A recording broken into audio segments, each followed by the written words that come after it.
You're listening to Men of Abundance, episode 74.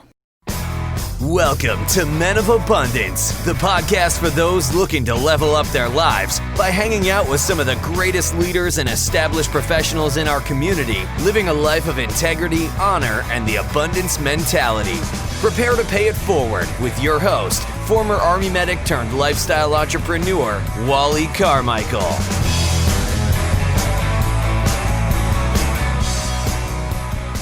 What's up, Men of Abundance? I am glad to be back today. I'm Wally Carmichael, your host of the Men of Abundance podcast, the Pay It Forward community.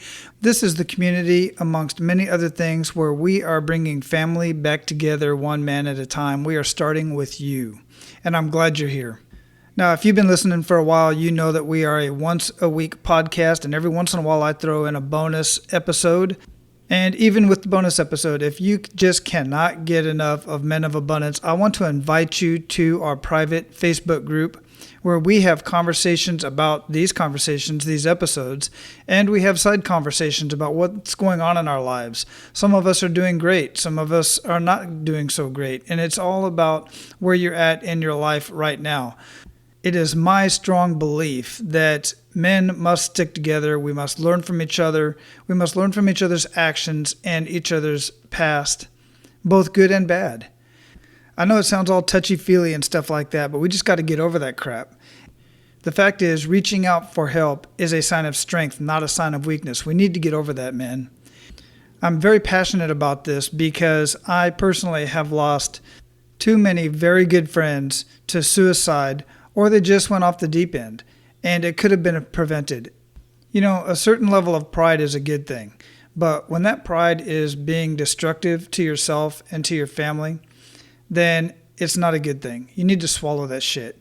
Get rid of the pride and get in a group, whether it's with the Men of Abundance community or the upcoming Men of Abundance Society that's going to be housed at menofabundance.com, or just give me a call. Call somebody, get into a group of men, find somebody that you can talk to and that you can have these conversations with other men who actually give a shit about what you got going on in your life right now today. And either they can help you, or if they're smart enough, if they know that they can't help you because they don't fully understand the situation or how to properly guide you, at least they'll be able to point you in the right direction. They'll be able to connect you with somebody else or a group of men who can help you through whatever it is that you're going through right now. So to get access to our Men of Abundance community, go to menofabundance.com. At the top of the page, you're going to see a link that says Members Only.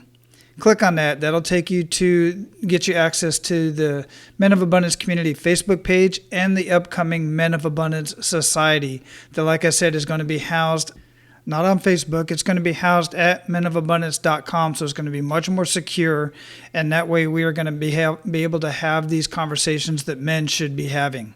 Now, today's featured guest is Cameron Herold. We are going to be talking about the importance of raising your children to be entrepreneurs, and we get into a conversation about the disservice to our former convicts and why it's important to integrate them back into society, build them back up, and give them the jobs that they are qualified for.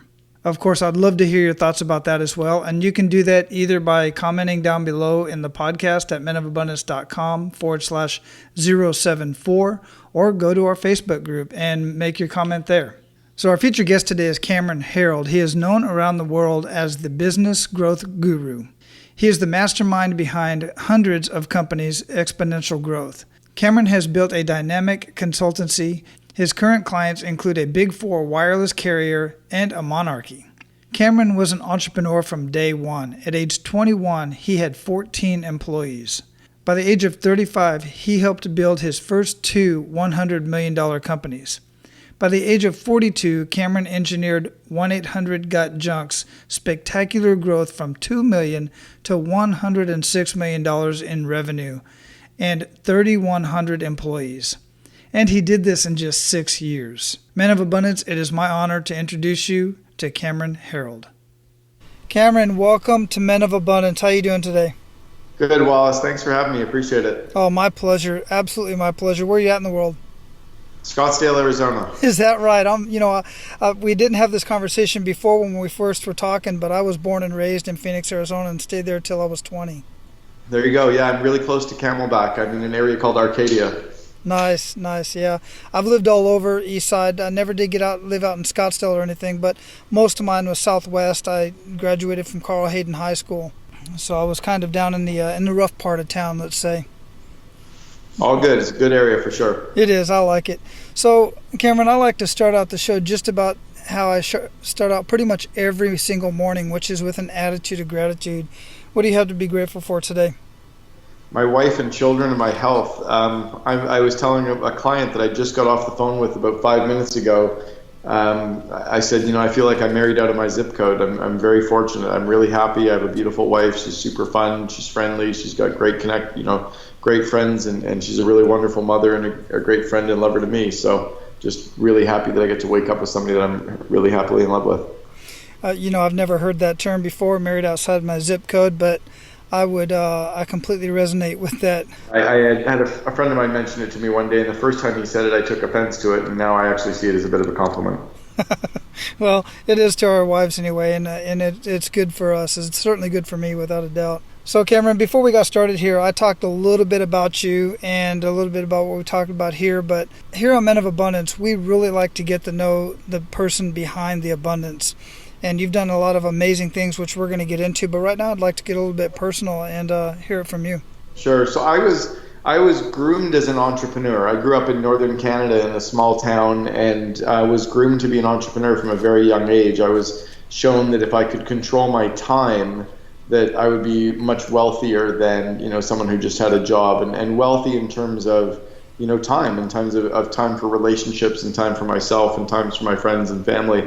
And so really at a very, very early age, my father was grooming me to think and act and be more like an entrepreneur. I got a lot of my formal business training at a group called College Pro Painters, where I was a franchisee for them back in the 80s and early 90s, and was very successful as an entrepreneur, went off and built a couple of other companies, and then joined a very early stage company in October of 2000 called 1-800-GOT-JUNK. And I joined as their chief operating officer, and I was the 14th employee in the head office.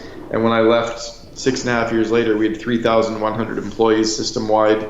And I really engineered and grew that whole brand outside of, I didn't run IT and finance, but I ran every other facet of the company. And then 10 years ago, started coaching and mentoring entrepreneurs and CEOs around the world. I've since written 3 books. I've written the book Double Double, another one called Meetings Suck, and then a third called The Miracle Morning for Entrepreneurs. So that's really who I am. I work behind the scenes coaching high growth organizations and CEOs all over the world, and try to hang out with my family and friends as much as I can. I really dig your upbringing, because I would consider myself as having an entrepreneurial mindset in the wrong environment when I was growing up. And I really do wish that I had that nurturing and entrepreneur background as far as my family was concerned, because my dad kind of did. He was more of a freelancer, I guess you would say, in the flooring industry. Basically, what I mean by that is he was out of work a lot, so he was doing everything he could to make ends meet. And it was an entrepreneurial mindset. He had his business cards and stuff like that, but he did not know what he was doing at all. And there was no mentorship for him, thus there was no mentorship for myself. And I just knew that I wanted that. I had the mindset for it, to have the entrepreneurial mindset. And now I'm just trying to, actually raise my boys to be that way. And that's why I love having these conversations with guys like you and introducing my boys to this same concept of what it means to be an entrepreneur and how much work it takes and just a different mindset. So I really appreciate that background. And 1-800-GOT-JUNK, ever since I first learned of that company, I thought, what an amazing concept and what an amazing idea. And there's so many other really cool ideas for such businesses out there. I know of a group of military guys that are veterans that have a similar business, but they just hire specifically veterans into the organization. So I've been communicating with them a little bit too, but I just find that so fascinating that you were doing that.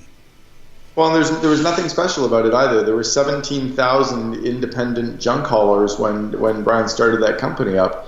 It wasn't a unique idea. He just decided to put a really good marketing brand on it and drive hard behind what we knew was important, like culture and PR. But at the end of the day, it wasn't like he invented a new product or a new service that no one had thought of before. And I think that's important for anyone listening to realize that in a lot of ways, there's nothing new. You just have to go out and you got to go out and hustle. You got to take care of your customer. A lot of the God and grandmother rules are how I've built all my companies, and it's just remembering that the basic rules of what your God and grandmother would tell you to do are the ways you're going to grow a company. There's really nothing that special. And then I have friends who have spent 9-10 years in federal prison. And know a couple of guys who have spent at least that time in federal prison, and they're out now, and they're out because they decided to turn their lives around, and they turned to a lot of material that is really readily available in every library. One of the guys was in prison for I think it was 18 years. At the time of his arrest, he was the largest drug dealer in U.S. history, and he read 330 books while he was in prison. He now buys books for prisoners. The 3 books that he buys every prisoner are Think and Grow Rich, As a Man Thinketh, and The Richest Man in Babylon.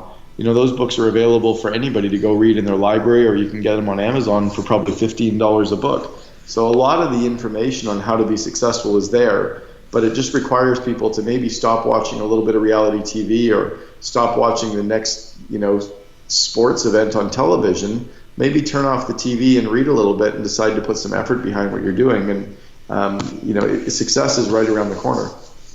Cameron, I'm so glad that you brought that up, because I too have friends that are still in prison, some that have since gotten out and have a hard time getting a job because of their background and being, a convict and having that on their record.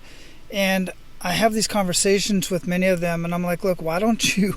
There's so much information out there. Exactly what you just said. And I just want to reiterate to the listeners, I'm going to be sharing this with so many guys that are in that category, because they can do so much better for themselves by doing something for themselves, and nobody else ever has to know what their background is. I'm a Canadian, and I'm pretty angry at what I've now learned about the U.S. federal prison system and the way that we almost bias against former convicts. Mm-hmm. And I would like to challenge anyone who's listening that owns a company or starts a company. I'd like to formally challenge you to go and hire an ex-convict sometime in the next 30 to 90 days. Because if they're out of jail, they should be treated as free people, and we should not give them any kind of a black mark based on their past. I think that we should keep them in jail until they're allowed to be free, and when they're free, they should be allowed to be free. And I think it's a huge, huge, huge problem that we're doing police background checks on people who are out of jail. I don't think it has any relevance whatsoever. If they're out of jail, they should be treated as free people. And I think you'd find that if you hired a couple people, they'd be very, very grateful to work for you. I would still bias against the complete crazy, mass murderer, child rapists, but for the most part, the guys coming out of jail aren't those guys. And I think you could probably find yourself some very, very good, loyal people if we would actually turn our backs against what society is saying. I completely 100% agree.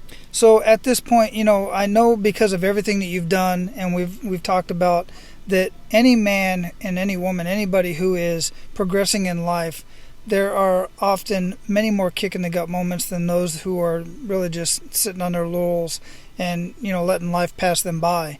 So I would love to hear, either entrepreneurial or personal, one of those kick in the gut moments that really just felt like just that, just a kick in the gut moment that took you down. Well, one that comes to mind really quickly was back around 2006. We were really rapidly growing 1-800-GOT-JUNK. We just ranked as the #2 company in all of Canada to work for. A couple of years before, we were on Oprah. We're really at the pinnacle of our growth. And we thought we were doing really, really well. We spent a whole bunch of money on an office move and an office renovation and bonuses and taxes. Spent about $4.5 million of our cash. And then we realized we needed to get some cash flow for the next couple months. So we went to a bank to get a loan. And the bank said, we can't loan you. You don't have any cash. And we said, yeah, but we just spent $4.5 million on an office move and a renovation and taxes and bonuses. And they said, well, you shouldn't have. You should have come to us when you had that money in the bank, and we would have loaned it to you. And we really didn't know how to run our company in terms of leveraging the balance sheet and leveraging financial statements. And we realized at that point that we had not been listening to our head of finance. Our VP of finance had been telling us to slow down and expand a little bit more cautiously and not open as many corporate locations. And we just kept saying, oh yeah, we're fine.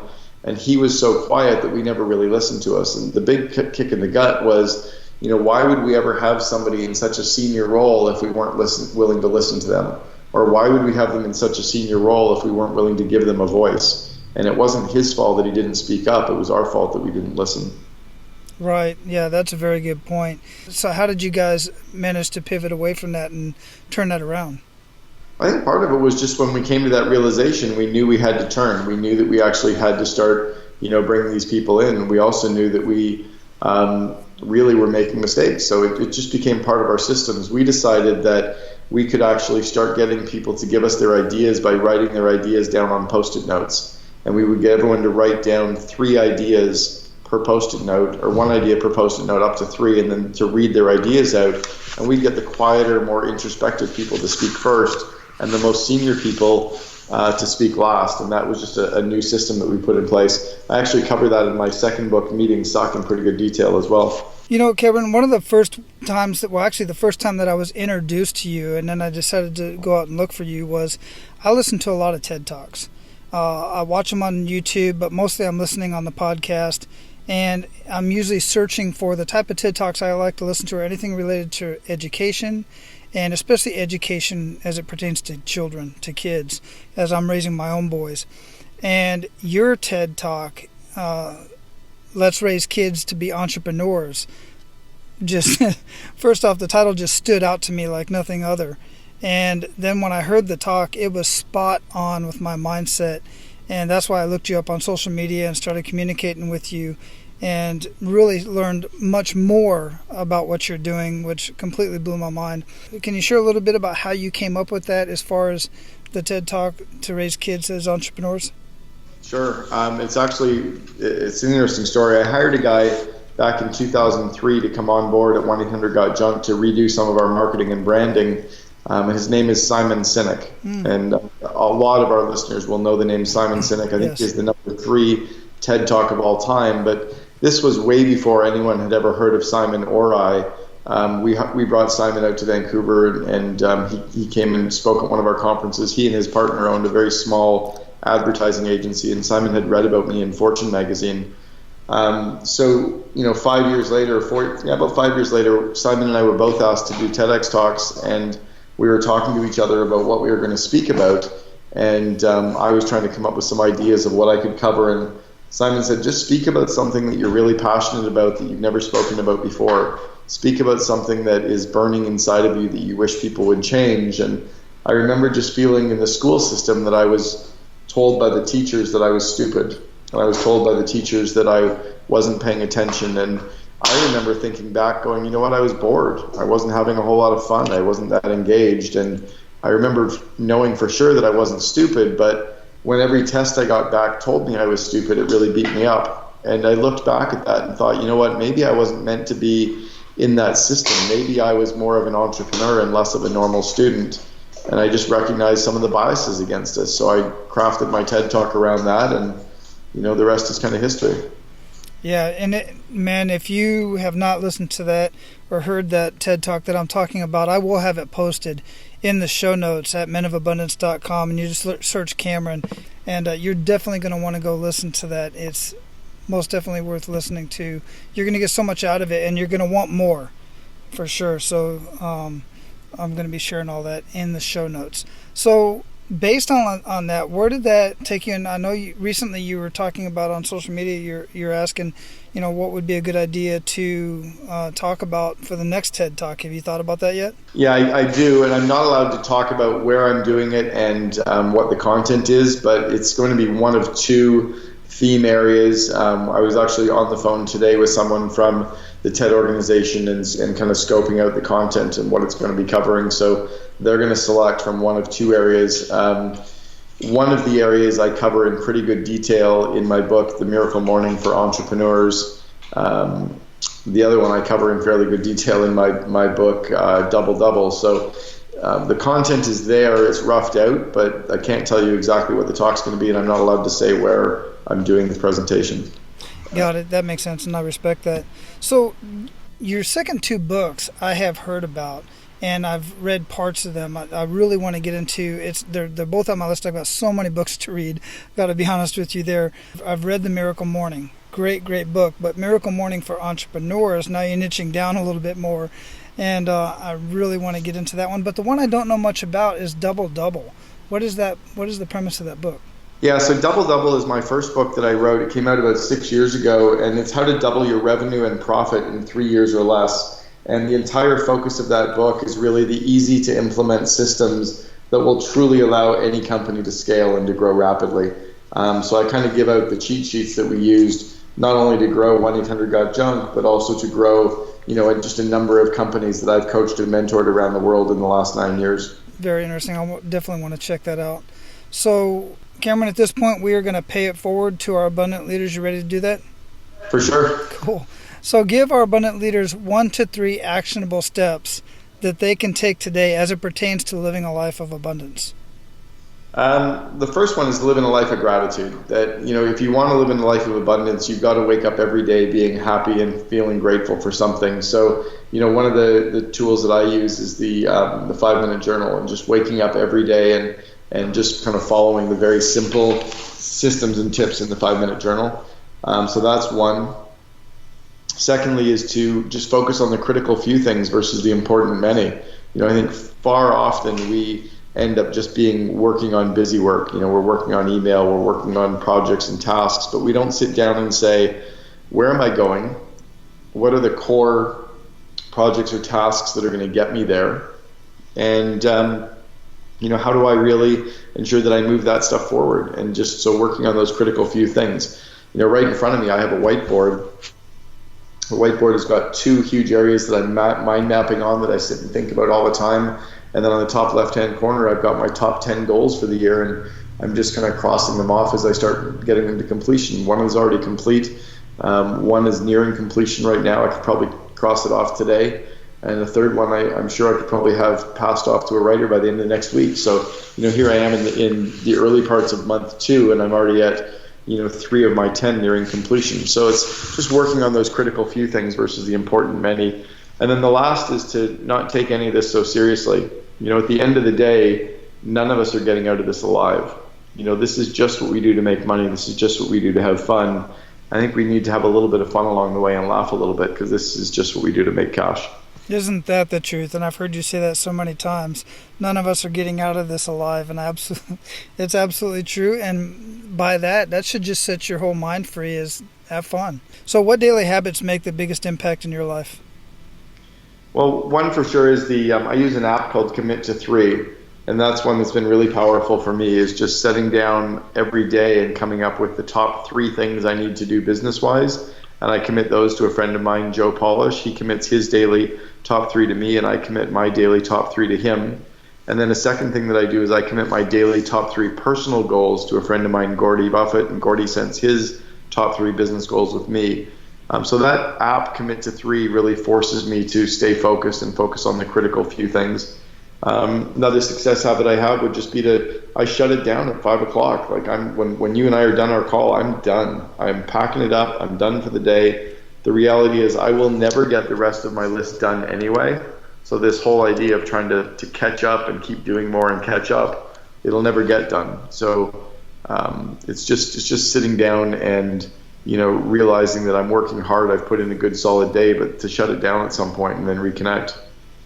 So that app that you use, I love that, and I've heard you talk about that before as well. One, I want to point out to our abundant leaders is, one, you've got 2, basically what I refer to as accountability partners, somebody who's going to help you be accountable, 1 to your 3 business goals, and then the other to your 3 personal goals. But how does that app work? Does it communicate between the 3 of you? It does. So the first person to set their goals in the morning, it pings the other person and it lets them know that their goals are done.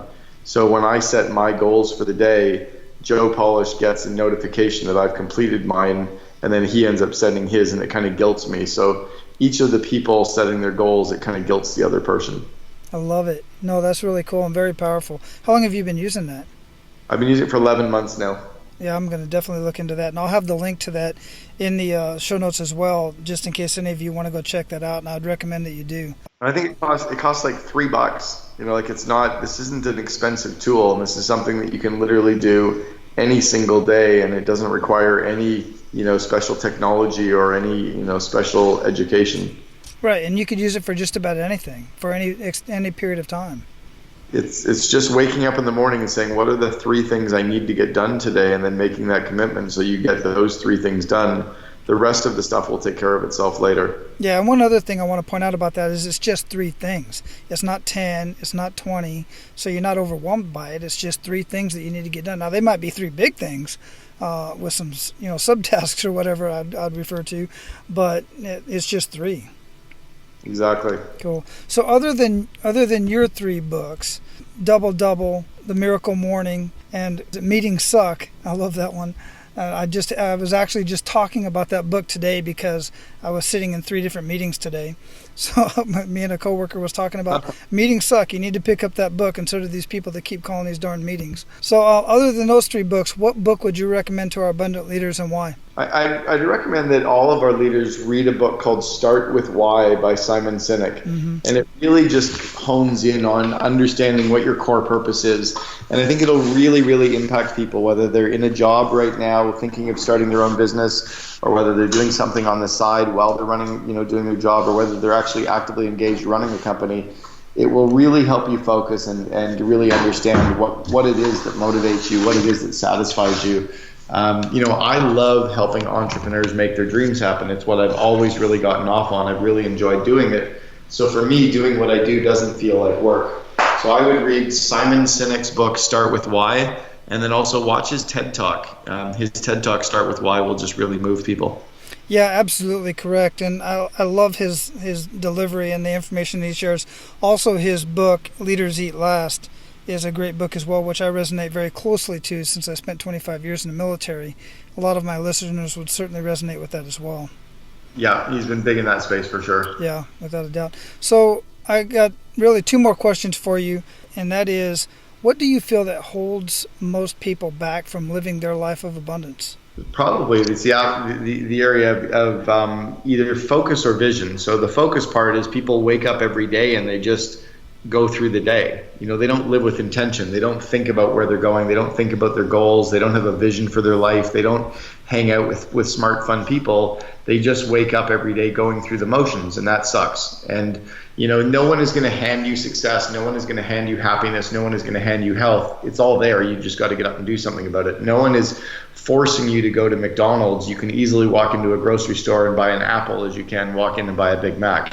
But people are lazy, and people inherently decide not to make choices, and they'll complain and be bitter. So what's holding people back is often themselves. And unfortunately, they just need to look in the mirror and recognize that they're the ones who are going to have to make that choice, because there's so many examples of people that have struggled and come from the wrong side of the tracks and come from poor families that have been very successful, but no one handed it to them. It was a choice. So that's the first part.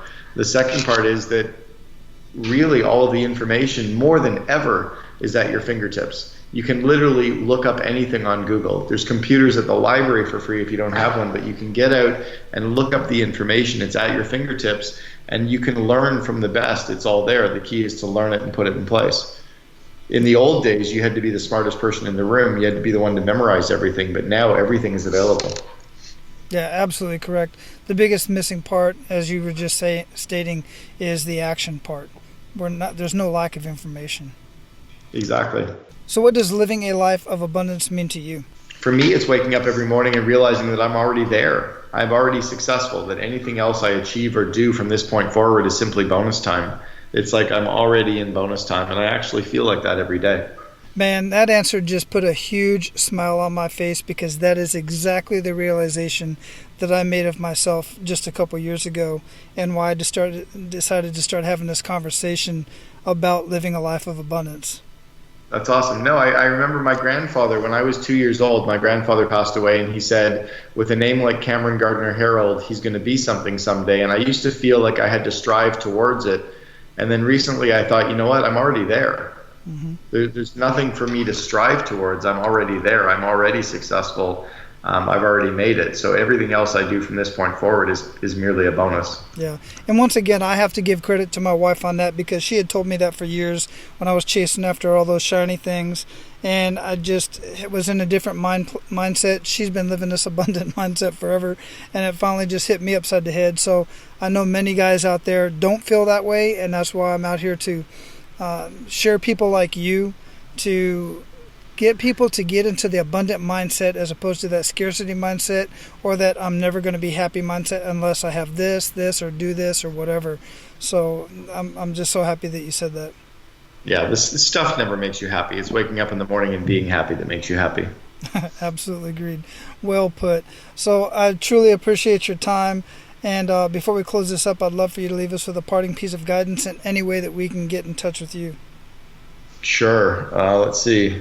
I guess a parting piece of guidance would be that you don't have to be the one to figure it all out. That if you surround yourself with 5 smart people, 5 driven people, the data says that the money that you earn is the average of the 5 people you spend the most time with.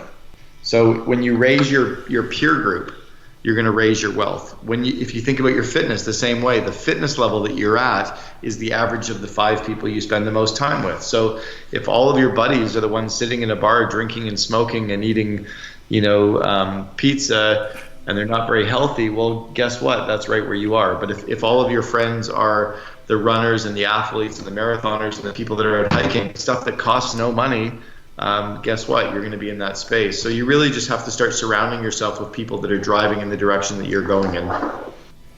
Wonderful. And how can we get more of you other than CameronHerold.com?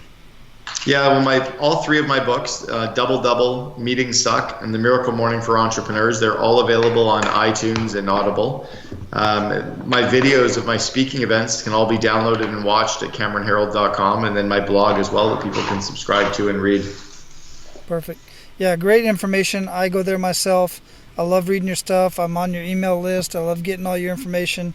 I just like staying connected with what you have going on, and I will make sure that we get all of that linked up in the show notes at menofabundance.com. And Cameron, I appreciate your time. Have an amazing day. Thanks, Wallace. You too. Appreciate it. Thanks for having me. All right, man. Take care. Appreciate it. All right, Men of Abundance, that's all I have for you today. I hope you got a lot out of that conversation, as I did. And a couple of the takeaways is, 1, of course, it's your responsibility to raise your kids, but it's also your responsibility to educate them. And whether you're doing that directly or indirectly, they are learning from you. So be the example that you want your kids to be. It's really that simple.